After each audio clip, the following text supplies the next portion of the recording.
Hello, in this video, I'm going to discuss the valuation of stocks. We are going to mainly focus on the dividend discount model, and the free cash flow model is similar, except we replace dividend with cash flows, and the discount rate, cost of equity with cost of capital. And then we'll touch upon comparable firms and information or the market efficient market hypothesis. So as usual, for any finance discussion, we'll focus on the timeline. In this case, we start with the simplest dividend discount model. If we just have one period, okay. And after one period, we receive a dividend 1, and we sell the stock at price P1. So if these two values are known, what's the price today? So we could discount these two values back to today's value at this cost of equity. We'll discuss cost of equity in a separate video. So that's the discount rate we use to discount stocks or the equity value.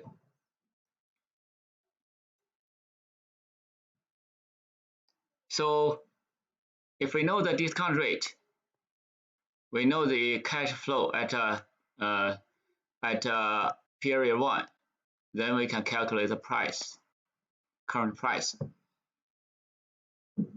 And we could essentially use the time value of money model to solve this problem. Interestingly, we could not only solve for the price, if we know the price, we can also solve for the cost of equity. And that's what we get. We can further decompose this cost of equity into two components. And intuitively, we hold the stock for 1 year. We receive a dividend. As a ratio of our the price we paid, that's our dividend yield. And when we sell the stock,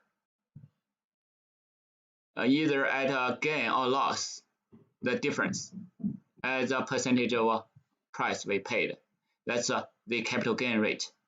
If it's a loss, it's a capital loss rate. So the total return has two components. So this is cost. This is a stock return. If you look at a bond return, you have the current yield.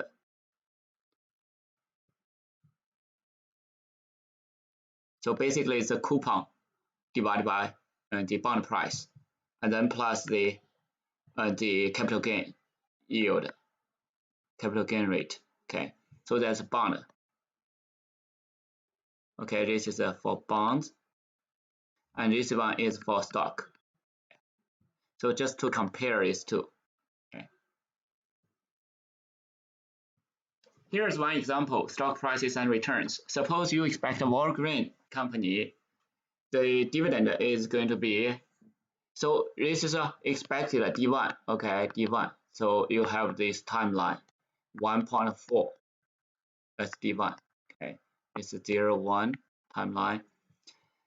And trade for $80 at the end of 1 year. So you can sell this at $80.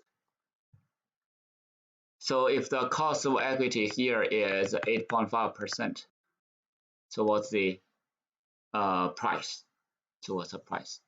So the price P0 is essentially, you add these two together, it's 81.4 divided by 1 plus discount rate. So that will be the price. And the dividend rate, dividend yield, and capital gain rate will be the dividend over price. And capital gain is nothing but the difference, the gain in price divided by the price. So let's take a look. So this is what we get, 75 So we do have a capital gain of $5 roughly. And the dividend yield would be, let's see, dividend over the price, okay? So it's D1 over P0, okay?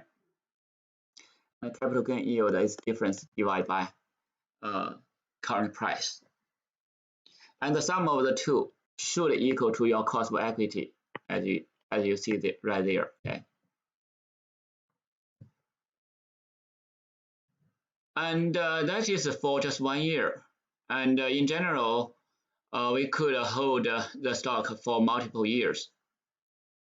So if we extend to 2 years, it's just 3 cash flows. So first we draw the timeline, and then we discount all of the future cash flows back to today's rate. And we could hold the stock indefinitely.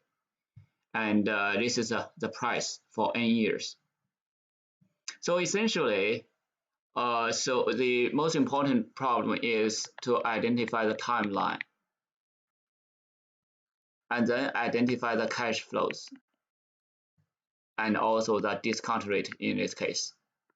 Finally, we can calculate the price, okay, P0.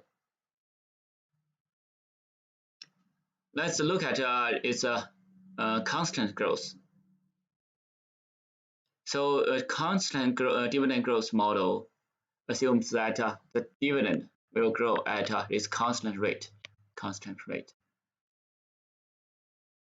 So if I give you D1, you should essentially be able to calculate D0. So what is D0? D0 multiplied by 1 plus G equal to D1.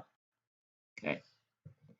And in this case, this should give us D0 equal to D1 divided by 1 plus G. Okay. So that's an aside. And of course, the model itself is this. If you look at here, it's always P0 D1. So forward-looking over RE minus G. Okay.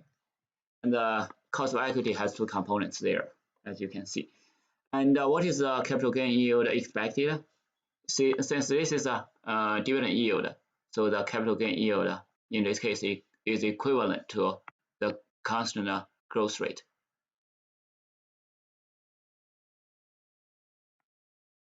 It's a capital gain yield, if we call it. Okay. So here we value a firm with constant dividend growth and plans to pay. So this is D1. Okay, we have D1. We have cost of equity, cost of capital RE. We have G. So basically we have D1 RE minus G. And that's the price. And in this case is 2.6 over 6% minus 2%. So basically, you can calculate the number as $65.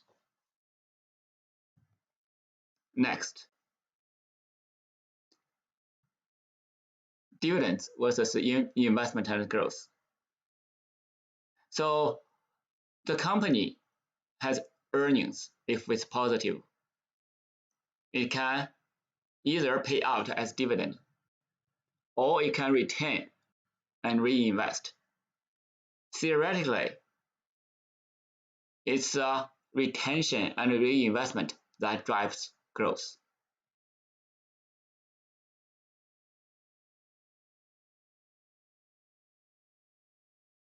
And the dividend at period T would be the earning payout, the earnings times the dividend payout ratio over number of shares outstanding.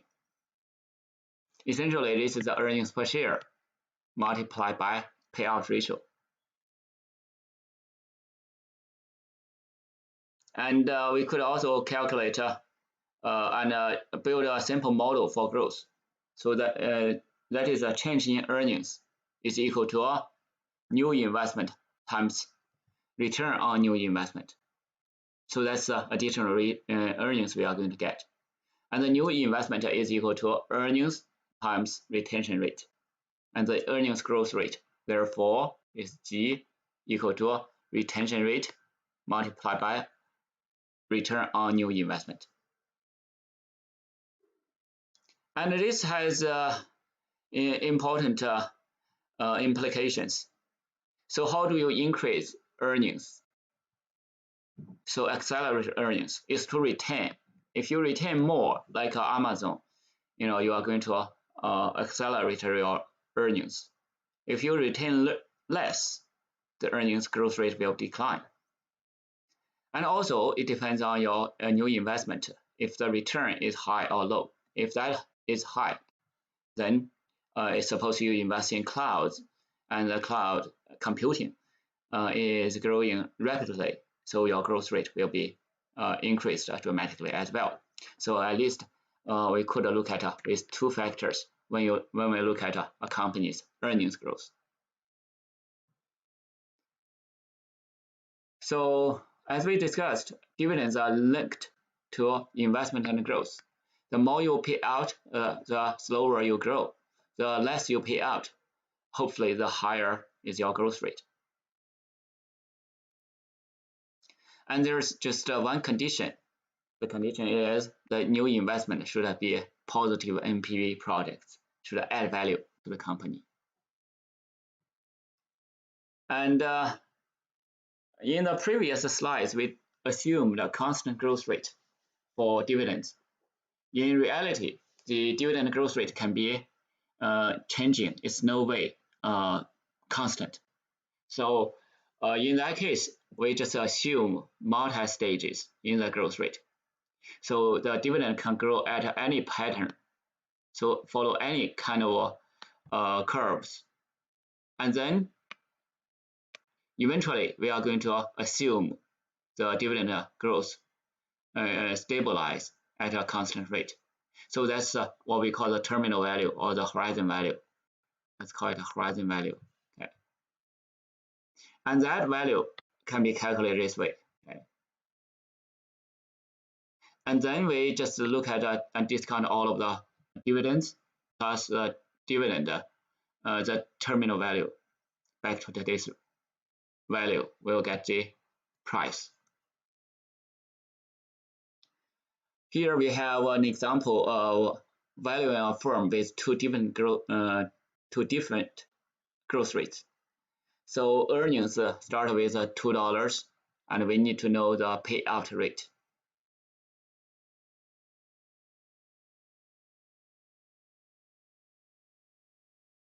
So that's it's going to reinvest all of the earnings, okay?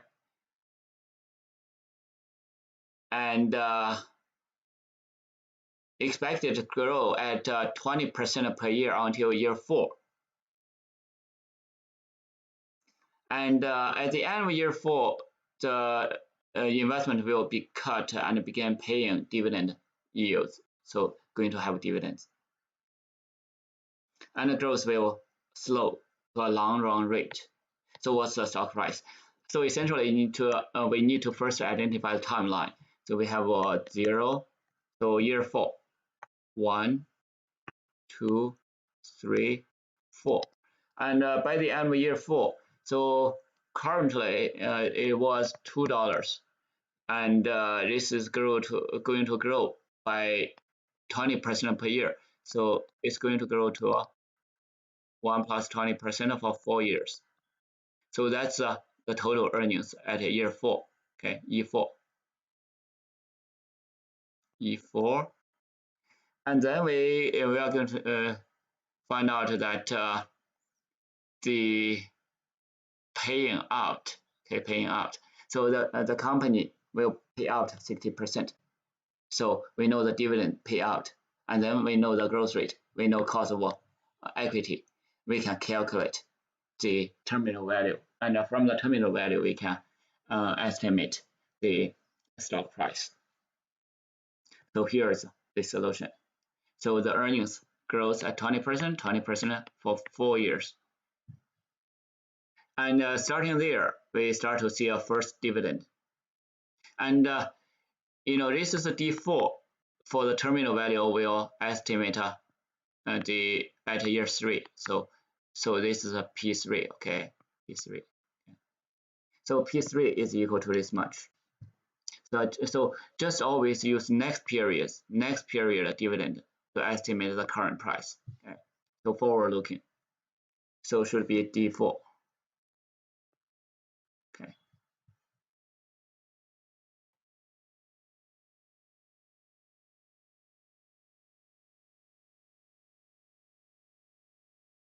And in this case, the P0 is, this should be D1, right? D1, D2, D3. These are all zeros, okay? And then we have this just single cash flow right there, because this single cash flow P3 captures all future dividends, okay? And just discount this number back to this value. That's what we get, okay?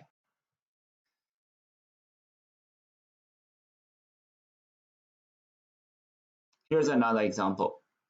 Suppose a company plans to initiate its first dividend, 50 cents, in year 4, in 4 years.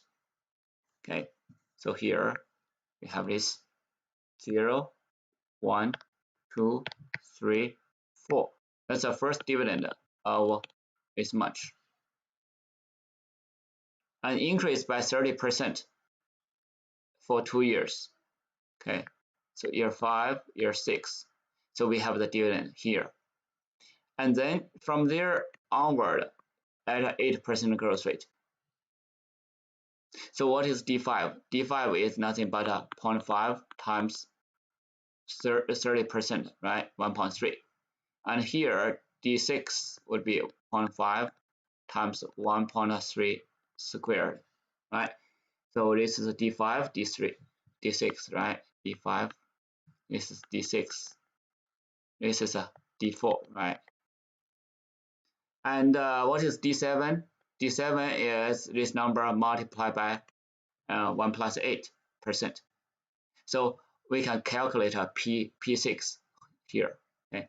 Here we have a P6 equal to this is a 0.5, 1.3 squared. That's D6, right? Then we need to multiply by 1 plus 8% to get a D7, and discount back to this to year 6 value, which is 8%, 10% minus 8%. So that's the D6, P6. So once we have the P6, we have a D6 combined, D5 and D4, we can estimate this value. Okay. So let's do that calculation, okay? So essentially, we have 0.5 times 1.3. So this is essentially what we have.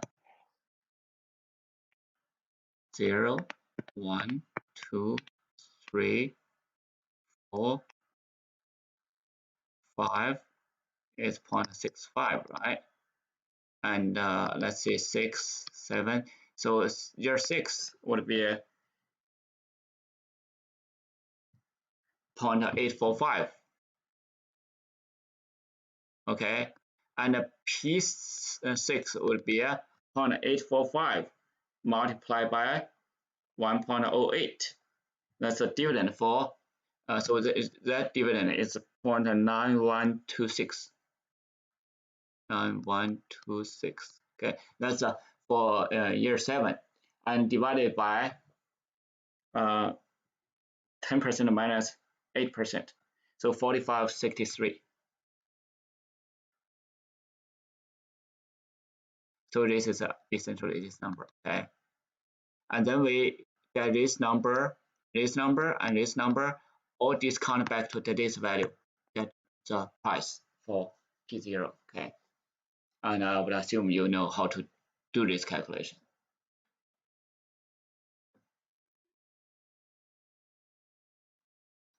And there are limitations of dividend discount model because of the uncertainty in dividend growth rate, and some companies even not paying any dividends.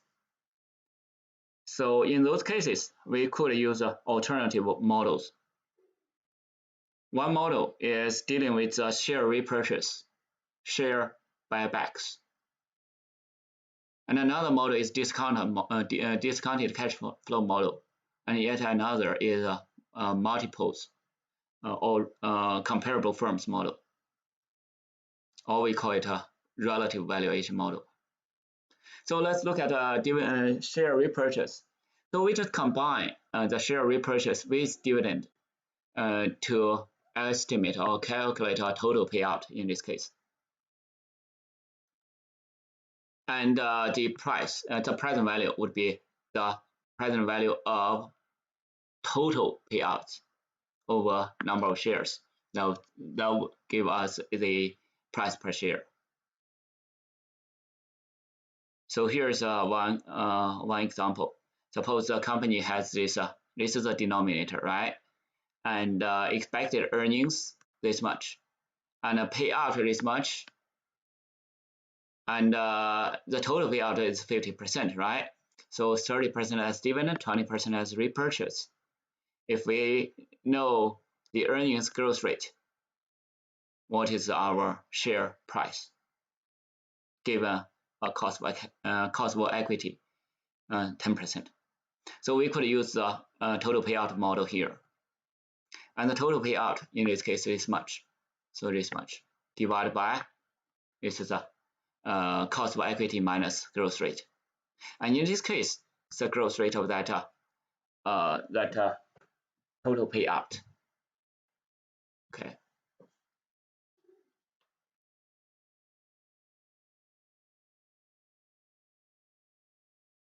And once we have this value divided by the number of shares, we get the price per share. Another model is we don't know the dividends. We have no information about dividends. We just know the free cash flows. In that case, we could use a discounted free cash flow model to calculate the enterprise value. And then we add cash minus debt divided by number of shares. We get to estimate the price per share. So here we have the concept of enterprise value, which is the market value of equity plus debt minus cash.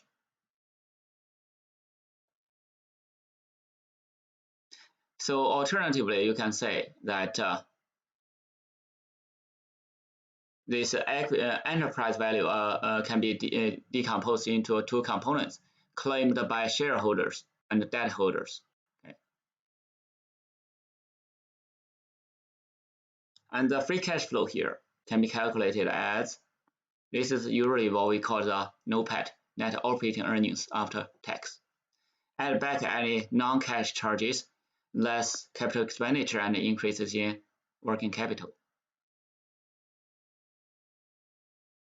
So if we have cash flows, then we can calculate the value, enterprise value, if we know the discount rate, cost of capital. From there, we add back cash less debt. We get to estimate the price per share. And mathematically, here's what we have.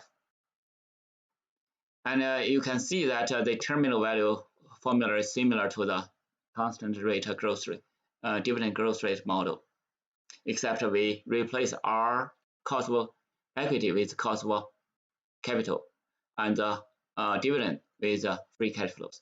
So you see some similarities here. Let's see how it is used. So we could forecast the income statement. We first forecast revenue, and we have the revenue growth rate. And a lot of items are linked to the sales.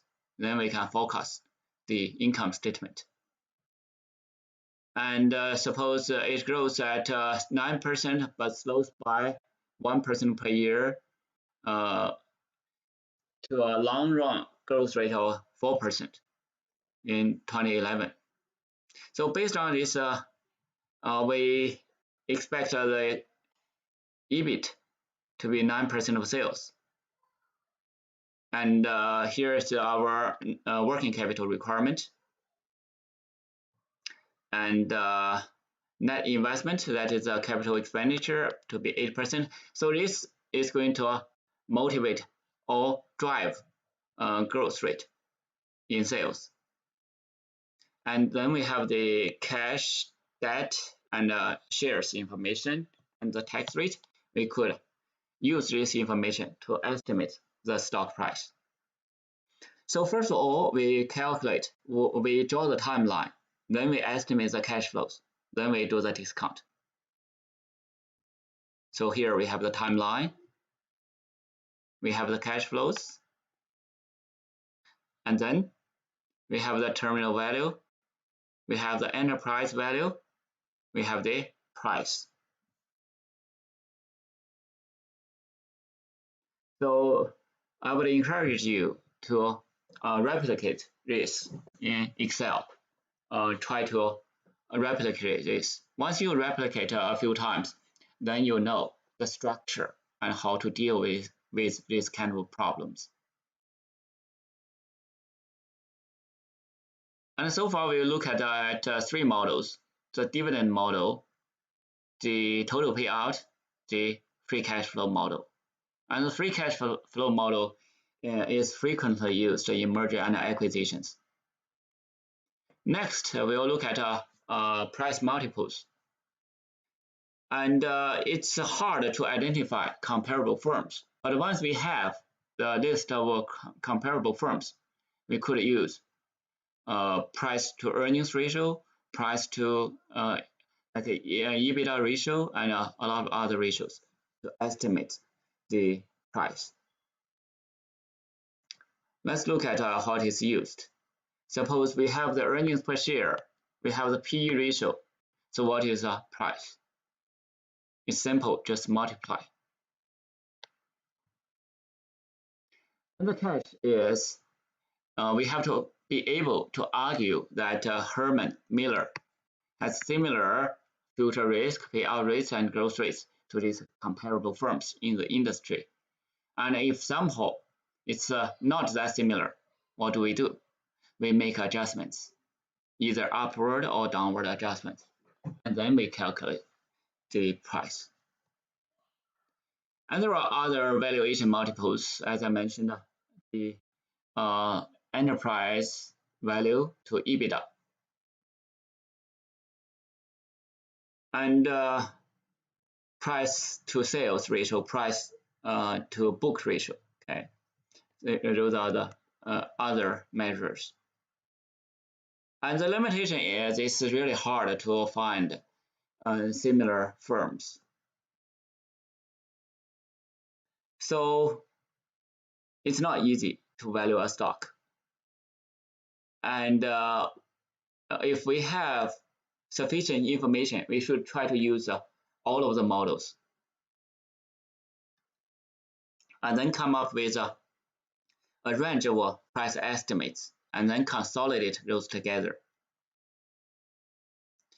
So no single technique can give us a final answer. That's why you see maybe 30 analysts covering a company may give you 30 different estimates. So the prices move up and down. And even for this example, we have a very wide range of price estimates. Then we can find a consensus value.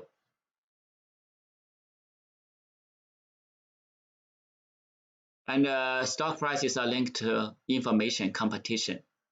And most importantly, it's the information that is driving the prices. And in finance, we have the efficient market hypothesis.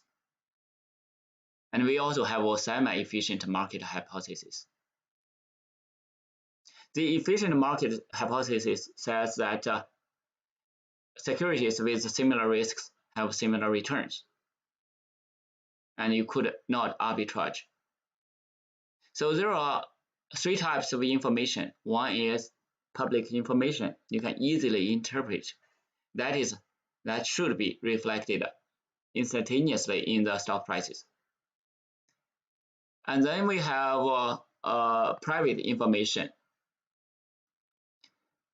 And that is uh, because of the superior analytical capabilities of the investors, and these uh, investors may have an edge against others. But again, if this pool is sufficiently high, the information would be reflected in the prices as well in the long term. And then we have the inside information. If we have inside information, that would be it's illegal to trade. But usually that's not if reflected in the stock prices. If that's the case, it's what we call a semi-efficient market. If inside information is also reflected in the prices, then we call it a fully efficient market. Here we have one example. Suppose NASA released details of this contract, increase this LMT's value by $7.5 billion. And it's expected that this contract should be given to Boeing instead of LMT. And assume Boeing has these shares. So Boeing price will decline. So that's the bottom line. And this price going to go up. And we have the probabilities of 90%. So and 10%. So essentially, this Lockheed Martin's price increases is equal to this much. Okay. And 90% is not reflected in the market value. Okay. And 10% reflected. So we just use that 90% and divided by the number of shares outstanding. And these numbers are in millions. So you would see an increase in Lockheed Martin's stock price by this much. How about Boeing? Boeing's stock price is going to decline.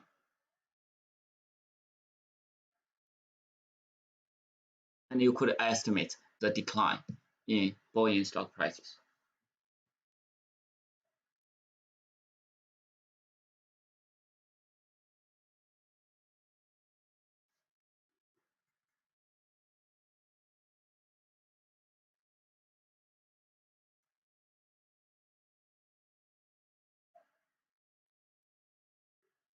So essentially, in Boeing, so that investors are expecting this much increases in Boeing stock prices instead of Lockheed Martin company by 90% chance. So we could estimate the price. So Boeing's price is overpriced. So the price should decline. And the license for investors and corporate managers. If the stock prices are fairly priced, then investors would buy and receive future cash flows to compensate the risk.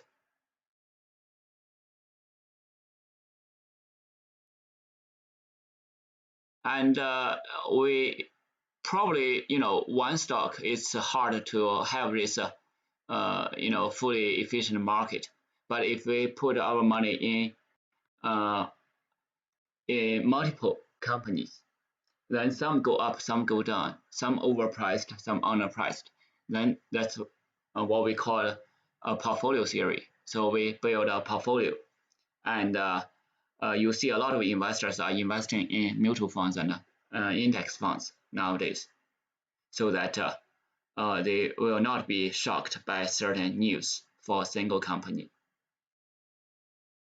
And for the company managers, they should focus on NPV and driving up free cash flows.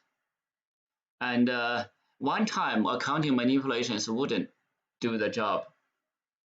Just like Enron, WorldCom, they manipulate earnings, but eventually lead to their downfall, to corporate failures. And the company could use financing to support its investment. And that's the end of this stock valuation. And if you have any questions, please feel free to reach out to me. Thank you.